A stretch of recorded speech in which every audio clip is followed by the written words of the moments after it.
मुखस्पृशन्माग्रं क्षेत्रारभयाजमखण्ड नर्वाञ्चमिन्द्रमं प्रहवान् हे योगोद्धनजसज्ञा हिमन्नोज्ञं हवेषु शाश्वतमोहरिवा मेदिनन्त्राः देवीं वाजन्तदेवास्तां विश्वरूपा प्रशोभन्ति सानम् इन्द्रेशमोज्जन्ध्वाना देहभागस्मान्नपशिष्टदैर्भयमुहूर्तस्य मुहूर्तोऽस्तु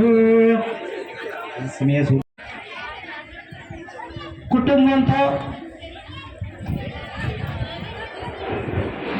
రాబోయే జీవితానికి నూతన శకానికి ఆ భగవంతుడు అనుగ్రహించాలని ఆ కలియుగ వెంకన్న స్వామి వారిని అనుగ్రహించాలని నేను కోరుకుంటూ మరి సోదరులు మేషార్ గారి గురించి మరి నాకు కూడా కొంత పరిచయం. దైవభక్తులు, ధర్మం, న్యాయం, మంచి చెడులు సమాజంలో అసలు ఎలా వెళ్ళాలి, ఏ దశగా అంటే మన జీవితాలకు ఒక ఆనందం.